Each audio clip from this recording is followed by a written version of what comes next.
संरक्षक भी थे। हम सब जानते हैं आदिवासी समाज प्रकृति का सदियों से संरक्षक रहा है, जल जंगल जमीन का सेवक रहा है। आज जब सारी दुनिया जलवायु परिवर्तन के दौर से गुजर रही है और हर तरफ आपको सतत विकास, सस्टेनेबिलिटी की बात और चर्चा दिखाई देती है, बड़े बड़े अंतर्राष्ट्रीय सम्मेलन, संगोष्ठियां होती है जिसकी हम बात करते हैं शिक्षा के होने के नाते भी, लेकिन उसमें हमें ये ध्यान जरूर रखना होगा कि हमारा आदिवासी समाज सदियों से उन जीवन मूल्यों को जीता आ रहा है।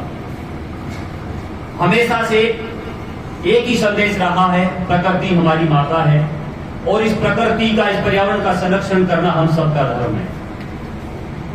अब कार्यक्रम की अगली कड़ी में मैं विषय विस्तार हेतु सम्मानीय प्रोफेसर दुबे साहब से निवेदन करूंगा कि वो मंच पर आए और हम सबका मार्गदर्शन करें। का उच्चारण करेंगे।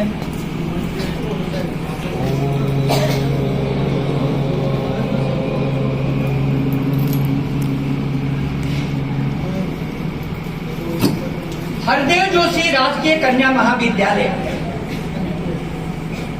आज 14 नवंबर को,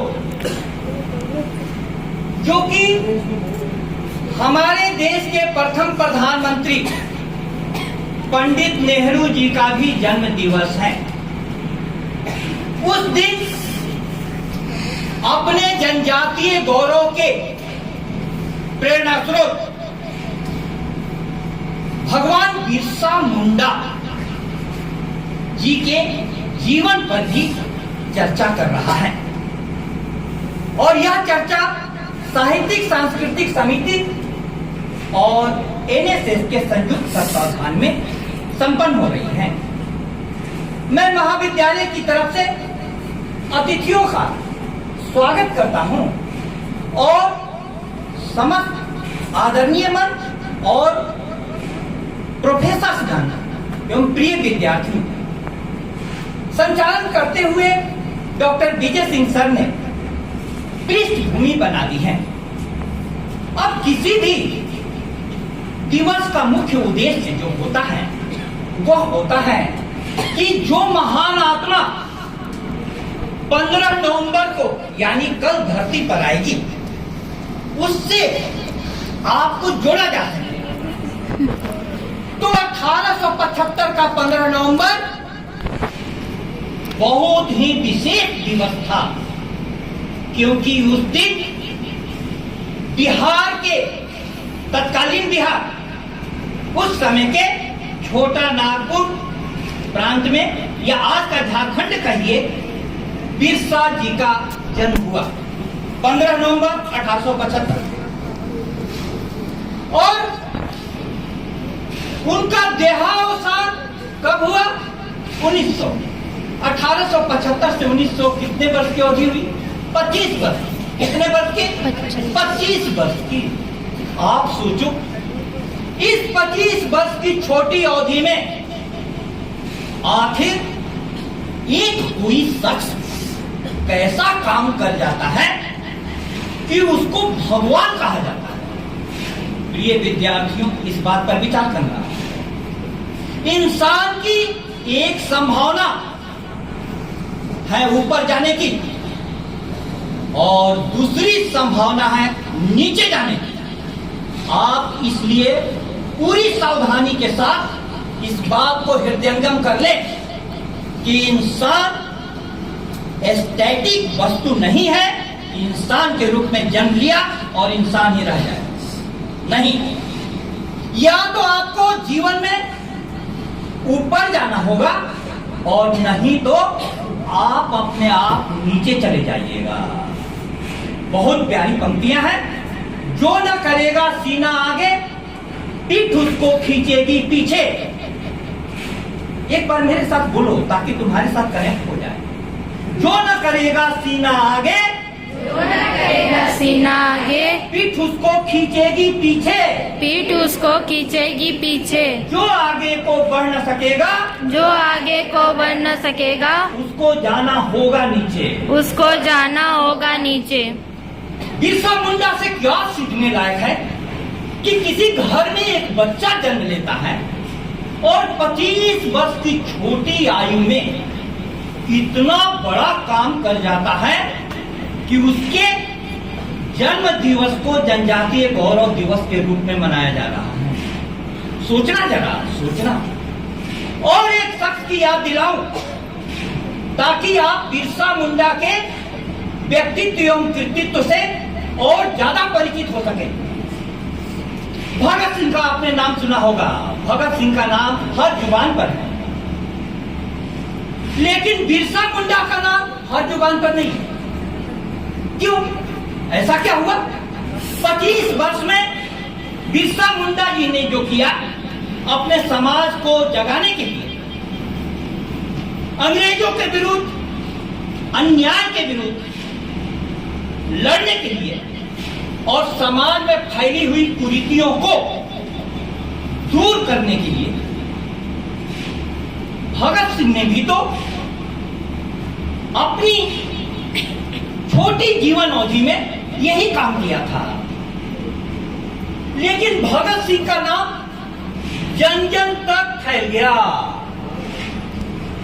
अब सोचने का बात है, बिरसा मुंडा का नाम जन जन तक क्यों नहीं फैला?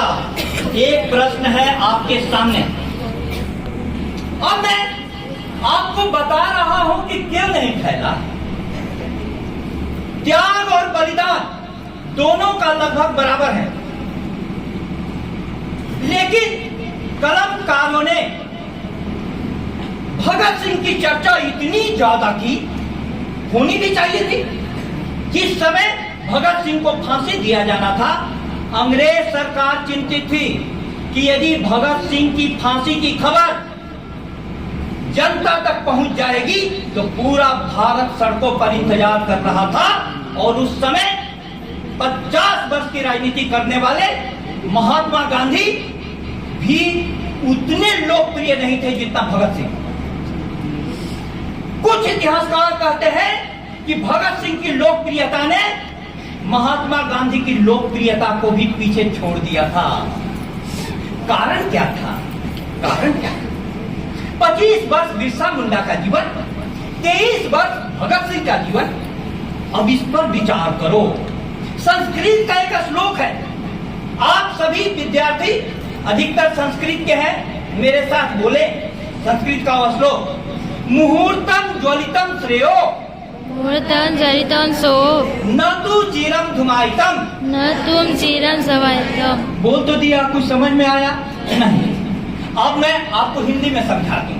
यह ऋषि कहते हैं कि जीवन में क्षण भर के लिए जलो, लेकिन पूरा ज्वाला के समान जलो, पूरा ज्वाला के समान जलो। लंबी जिंदगी लेकर क्या करोगे यदि धुआं धुआं धुआं धुआं सब जगह हो रहा है? थोड़ी देर के लिए जियो, लेकिन पूरा ज्वाला के साथ जियो। भगत सिंह और बिरसा मुंडा की जिंदगी छोटी जरूर थी, लेकिन इतनी बड़ी आत्मा उसमें थी कि पूरा मानवता उन पर सदियों तक गर्व करेगी, सदियों तक गर्व करेगी। लेकिन बिरसा मुंडा जी को जनजातीय गौरव दिवस मनाने का जब से निर्णय लिया गया है, तब से सभी जगह उन पर बहुत सारे लेख लिखे जाने लगे हैं, बहुत सारे वीडियो बनने लगे हैं। और आप लोगों के भी कॉलेज में निबंध प्रतियोगिता होगी, इसलिए एक बात ध्यान से सुन लीजिए। विजय सिंह सर ने पृष्ठभूमि बांधी, नींव गहरी खोद दी जाए तो महल ऊंचा उठाना बहुत आसान होता है। अब एक कार्यक्रम चल रहा है भारत में, वंदे मातरम। वंदे मातरम की रचना 7 नवंबर 1875 को बंकिम चंद्र चट्टोपाध्याय ने जब बंग दर्शन में प्रकाशित हुई, उसके बाद 1882 में आनंद मठ में यह रचना छपी तो जन जन तक पहुंचने लगी, जन जन तक पहुंचने लगी। और 7 नवंबर को 150 वर्ष पूरे होने पर वंदे मातरम को 1 साल तक विभिन्न प्रकार के कार्यक्रम का आयोजन करना है सरकार के आदेश के अनुसार।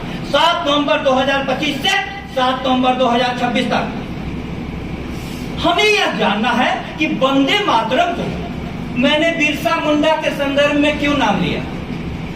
प्रिय विद्यार्थियों, यह नाम लेना यूं ही नहीं है। ध्यान से सोचिएगा, समाज में गहरे विचार सिर्फ और सिर्फ शिक्षा संस्थानों से अधिकतर समय आए हैं। इसलिए बहुत जिम्मेवारी के साथ बोलता हूं, वंदे मातरम की सार्थकता भगवान बिरसा मुंडा जी के जन्म दिवस के साथ बहुत ज्यादा है। कैसे? वंदे मातरम कहता क्या है? वंदे मातरम सुजलाम सुफलाम मर्याद शीतलाम सस्य श्यामलाम मातरम वंदे मातरम। इसका अर्थ समझ में नहीं आया। हिंदी में बताऊं, हे मातृभूमि तुम्हें नमस्कार करता हूं, जो स्वच्छ जलों से युक्त है, सुजलाम सुफलाम, जो सुस्वादु फलों से जहां के पेड़ लदे हुए हैं, मलयज शीतलाम, मलयगिरी के पर्वतों पर उगे हुए चंदन के पेड़ों से जिसकी हवाएं सुगंधित हैं, सस्य श्यामलाम, अनाजों के प्राचुर्य से जिसकी धरती हरी भरी है, हे माता तुम्हें नमस्कार है। अब कवि की कल्पना, मैं ऐसी माता को नमस्कार करता हूं, लेकिन विद्यार्थियों हकीकत क्या है? स्वच्छ जल कहां मिल रहा है? हमने एक बार कविता लिखी थी, उसकी 2 पंक्तियां थी। हमने नदियों को माता कहा और उसे सारी गंदगी पिला दी। भय के मारे सूखती गई वह और जाते जाते यह इतला दी, पुत्र ऐसी पूजा तू किसी की मत करना, माँ कहकर गंगा में अपनी गंदगी उड़ेलना। क्या बात है। अब सुजलाम स्वच्छ जल चाहिए भारत माता के। दूसरा सुफलाम, पेड़ों का फल, सुस्वादु फलों से भरे हुए पेड़। कहाँ है फल? उसी कविता की दूसरी पंक्ति सुनिए, छायादार वृक्षों के उपकार को हमने पूरी तरह चुका दिया, काट कर उसे मूल से घर का फर्नीचर बना लिया। सारे पेड़ हाईवे बनाने के लिए काट दिए गए हैं। सुफलाम कहाँ है? मलयज शीतलाम, मलयगिरी के पहाड़ पर चंदन के पेड़ कितने बचे हैं? नहीं तो तस्कर, चंदन तस्कर वीरप्पन इतना लाइमलाइट में नहीं आता। और पहाड़ों को पर्यटन केंद्र हमने बना दिया। हिमालय की देवभूमि और उत्तराखंड के बारे में सुप्रीम कोर्ट का कथन है कि यह कितने दिन बचेंगे? पहाड़ों को बचाना है। और सस्य श्यामलाम, अनाजों से भरी हुई धरती, हरी भरी। अनाज इतने उत्पन्न होते तो भारत में क्या किसान आत्महत्या करते? कदापि नहीं करते, कदापि नहीं करते, कदापि नहीं करते। इतनी हालत किसानों की खराब होती। अब ऐसी भूमि, मातृभूमि जो बंकिम दा की कल्पना थी, कैसे साकार होगी? इसके साकार होने के सिर्फ एक रास्ते हैं, जल, जंगल और जमीन से जो प्रेम में जीते हैं, और जल, जंगल और जमीन से प्रेम में जीने वाली जनजातीय संस्कृति विश्व को एक नया रास्ता दिखा सकती है। क्योंकि उन लोगों को प्रकृति से प्रेम के पाठ नहीं पढ़ाए जाते हैं, वे प्रकृति में जन्म लेते हैं और प्रकृति में बड़े होते हैं। प्रकृति ही उनके लिए परमात्मा है। इसलिए प्यारे विद्यार्थियों, वंदे मातरम गीत को यदि साकार रूप देना है तो बिरसा मुंडा जी के संघर्ष को पढ़ना। शुरू में उन्होंने ईसाई धर्म में परिवर्तित हो गए थे, लेकिन कुछ दिनों के बाद ही उन्हें लगा हमारे साथ छलावा हो रहा है, हमको बाइबिल पकड़ा दिया गया और हमारी जमीनें छीन ली गई। तब बिरसा मुंडा ने पूरे अपने समाज को जागृत किया। उस समय भी समाज में नशाखोरी थी, व्यसन वृत्ति थी, सबको जगाया। और अंग्रेजों से लोहा लेने के लिए कैसे कोई लोहा लेता है? किसी 5 फीट 4 इंच के कद काठी के बिरसा मुंडा, जिस राज्य में सूरज अस्त नहीं होता था, उस अंग्रेजों से लोहा ले रहे थे। अब मैं फिर से आपको भगत सिंह को लाऊं, आप समझ जाइएगा कि किस आधार पर वे लोहा ले रहे थे। आप ध्यान से सुनिएगा, यहाँ पर शिक्षाविद भी बैठे हुए हैं, यहाँ पर समाज के लोग भी बैठे हुए हैं। मैं बहुत जिम्मेवारी के साथ हर वाक्य बोल रहा हूँ, रिकॉर्डिंग हो रही है। भगत सिंह को फांसी की सजा दी जानी थी। भगत सिंह की फांसी की सजा के एक सप्ताह पहले उनके परिवार का एक सदस्य उनसे मिलने गया था। सदस्य का नाम था करतार सिंह। क्या था? करतार सिंह। करतार सिंह को उन्होंने एक नज्म लिख करके दिया। उस नज्म को पेश करो, थोड़ा बहुत फरमाइएगा। मुझे ये फिक्र है, उन्हें फिक्र है हरदम नया तर्जे जफा क्या है। हमें ये शौक है देखे सितम की इंतहा क्या है। अर्थात अंग्रेजों को फिक्र है कैसे कैसे अन्याय करें, और हमें भी शौक है तू कितना अन्याय करेगा दिखा। कोई दम का मेहमा हूं अहले तेरी महफिल में, चरागे शहर हूं बुझा चाहता हूं, मैं सुबह का चराग हूं अब बुझने को हूं। अंतिम लाइन है, गौर फरमाना। हवाओं में रहेगी मेरे ख्यालों की बिजली, ये मुझसे खाक है फानी रहे न रहे, ये मुझसे खाक है। ये शरीर जो है ना एक दिन मिटेगा, मेरा भी मिटेगा मिट्टी में, मैडम का भी मिटेगा मिट्टी में, और सबका मिटेगा। लेकिन इसलिए कि सबका प्रधान है, अब देखिए सबका मिटेगा, लेकिन इन ख्यालों की बिजली हवाओं में रहेगी। अब आप बिरसा मुंडा को लाइए। बिरसा मुंडा ने जो संघर्ष किया, मैं कहना चाहता था वो पुरुष हो स्त्री, बच्चा हो कि वृद्ध, मृत्यु अंतर नहीं करती। ठीक है, अब तुम्हें लाओ कि बिरसा मुंडा ने ऐसे क्या ख्यालों की बिजली फिजाओं में बिखेरी कि आज हम 1875 के बाद 151 वर्ष हो गए। आज बिरसा मुंडा को क्यों याद कर रहे हैं? कोई शिक्षकों को क्यों याद करता है? आप एक बात जान जाइए, एबीवी के बड़े पदाधिकारी लोग आए हुए हैं। मैं कहना चाहता हूं राष्ट्र निर्माता शिक्षकों को कहा जाता है, राजनीति के लोगों को नीति निर्माता। क्या? नीति निर्माता। लेकिन राष्ट्र किससे बनेगा? शिक्षकों से। और राष्ट्र कहां बनता है? क्लास में।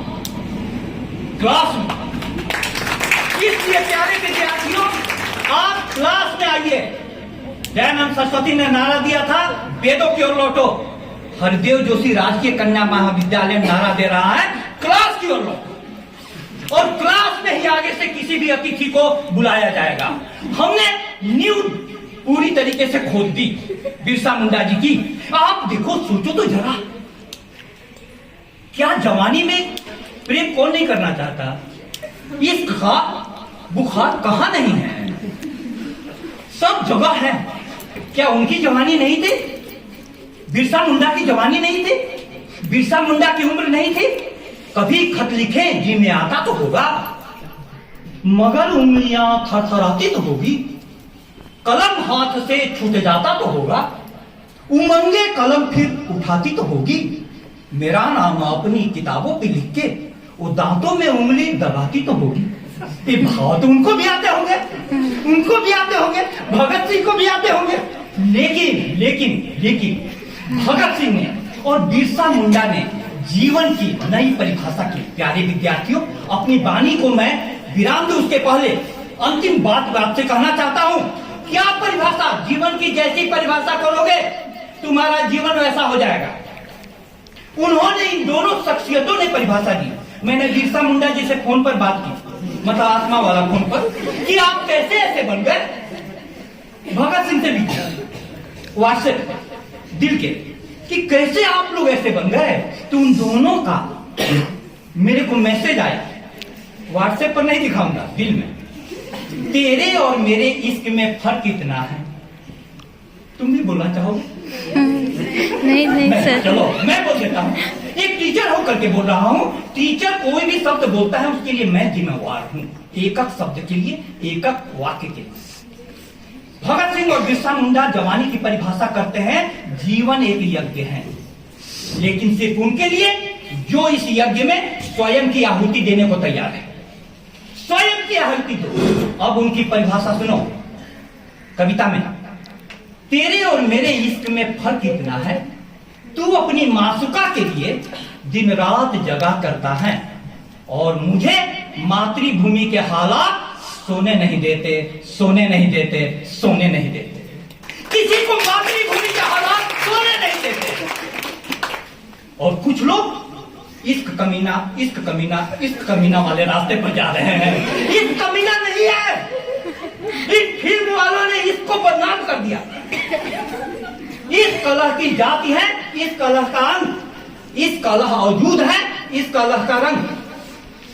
जो भी भारत माता से इश्क करेगा, कभी भगत सिंह पैदा होंगे, कभी सुभाष चंद्र बोस पैदा होंगे, कभी 1875 में 15 नवंबर को बिरसा मुंडा पैदा होंगे।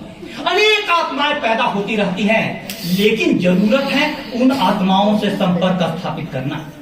आप अपनी आत्मा को मेरे कहे हुए शब्दों के माध्यम से बिरसा मुंडा से स्थापित कर लीजिए और उसके बाद कल की निबंध प्रतियोगिता को सफल बनाइए। बहुत बहुत धन्यवाद।